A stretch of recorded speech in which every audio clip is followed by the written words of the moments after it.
Hello everyone, আসসালামু আলাইকুম। আমি নবুপাত, পড়াশোনা করছি কক্সবাজার সরকারি কলেজে।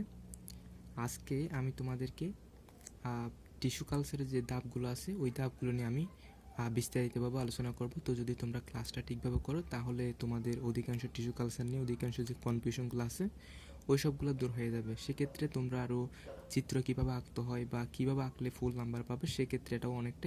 তো টিস্যু কালচারের ধাপগুলো আমরা যখন ব্যাখ্যা করব সেক্ষেত্রে আমাদের প্রথমে চিত্রগুলো আমাদেরকে অবশ্যই আঁকতে হবে। পাশাপাশি আমরা যদি কয়েকটা ব্যাখ্যা লিখতে পারি তাহলে সেক্ষেত্রে ফুল নাম্বার হওয়ার সম্ভাবনা বেশি থাকে।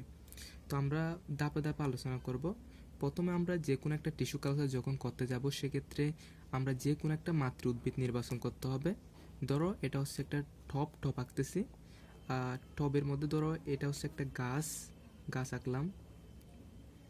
এই গাছটা তোমরা নিজের ভাষায় লিখতে পারবে, তোমাদের জৈনুল আবেদিন হওয়ার দরকার নাই। মানে যেরকম জানো তোমরা শুধুমাত্র মাতৃ উদ্ভিদ নির্বাচন করছো, এটা যদি দেখাই দাও তাহলে ফুল নম্বর পাওয়ার সম্ভাবনা বেশি থাকে। তো এটা হচ্ছে একটা টব, এটাকে আমরা এদিকে লিখে দিব যে মাতৃ উদ্ভিদ নির্বাচন করলাম। তাহলে আমরা যে মাতৃ উদ্ভিদটা নির্বাচন করব, টিস্যু কালচার করার জন্য তো অবশ্যই অনেকগুলো চারা রোপণ করতে হবে। সেক্ষেত্রে মাতৃ উদ্ভিদটা যদি কোনো রোগ জীবাণু দ্বারা আক্রান্ত হয়ে থাকে তাহলে এটা করার তো কোনো লাভ নাই। তাহলে সেক্ষেত্রে আমাদের অবশ্যই কী নিতে হবে, মাতৃ উদ্ভিদটা এমনভাবে নিতে হবে যাতে এটা রোগমুক্ত থাকে। তাহলে এরপর আমরা কি করব, এক্সপ্লান্ট নির্বাচন করব।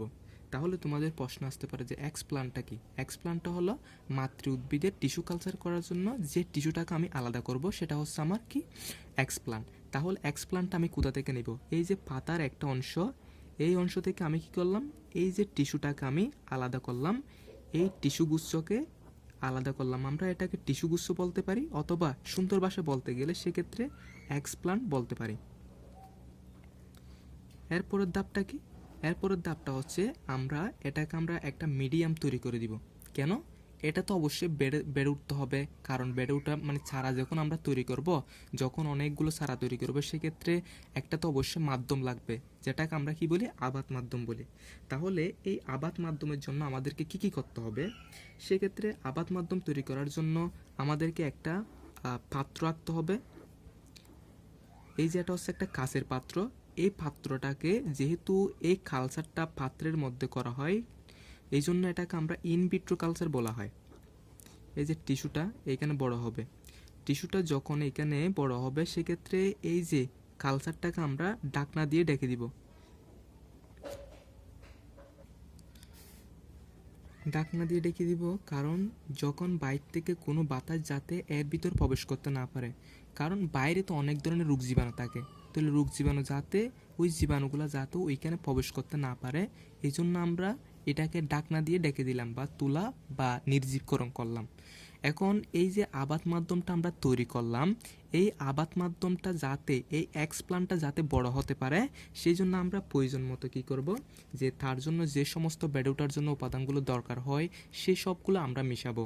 যেমন হতে পারে এটা ফাইটো হরমোন হতে পারে, অথবা ভিটামিন হতে পারে, অথবা যে কোনো ধরনের সুক্রোজ হতে পারে।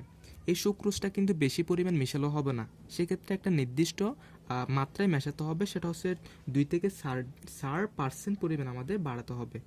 এবং মাধ্যমটাকে আমরা গণ করার জন্য আমরা এগার মেশাতে পারি। এটা আমরা যেহেতু এটা চিত্রটা আঁকলাম এবং এখানে লিখে দিতে হবে যে মিডিয়ামে টিস্যু স্থাপন।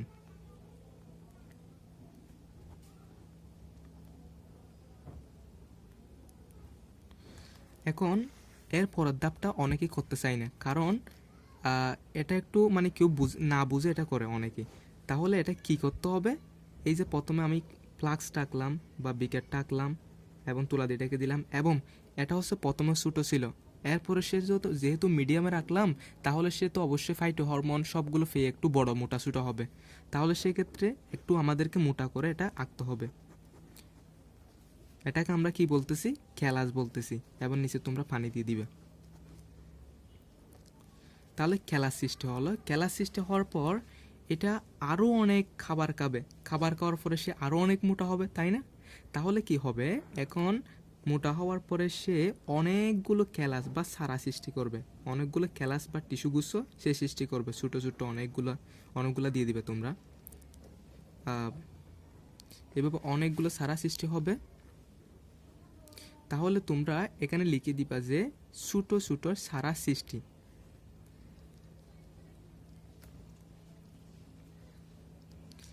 এরপরের ধাপটা কি? এরপরের ধাপটা হচ্ছে আমাদের এখান থেকে মূল যখন এই যে মূলগুলা থেকে আস্তে আস্তে এখান থেকে কিছু সারা বের হবে, তাহলে তোমরা এই যে ধাপটা অবশ্যই লিখে দিবা। সেটা হচ্ছে কি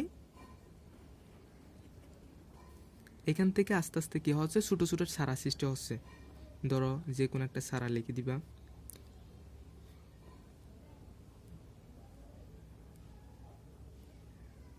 তাহলে এখানে কি লিখবা? মূল সৃষ্টির জন্য আমরা মিডিয়ামকে পৃথকভাবে রাখলাম, এবং রাখার ফলে এখানে কি সৃষ্টি হচ্ছে? আস্তে আস্তে মূলগুলা সৃষ্টি হচ্ছে।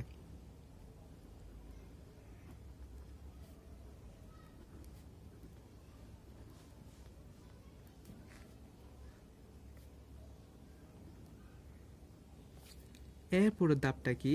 এরপরের ধাপটা হচ্ছে যখনই আমরা এখান থেকে রাখলাম আস্তে আস্তে কিছুক্ষণ পর দেখা যাবে, আরও কিছুক্ষণ পর এই যে আমার সারাগুলো আস্তে আস্তে বেড়ে উঠতেছে, আস্তে আস্তে সারাগুলো আমার বেড়ে উঠতেছে।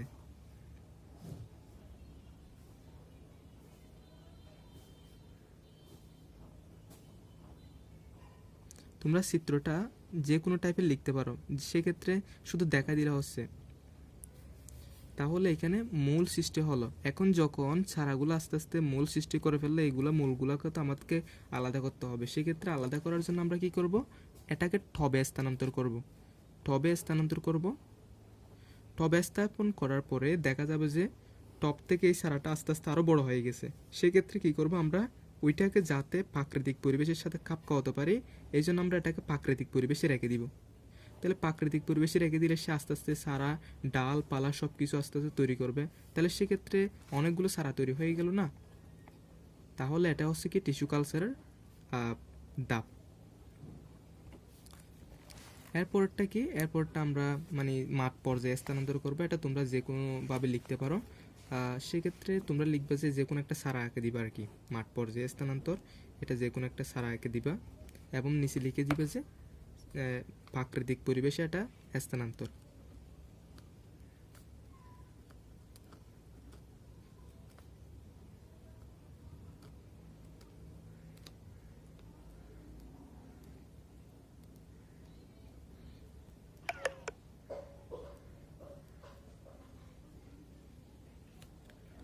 আমার চিত্রটা সুন্দর হয় নাই, তাও আমি চেষ্টা করছি বোঝানোর জন্য।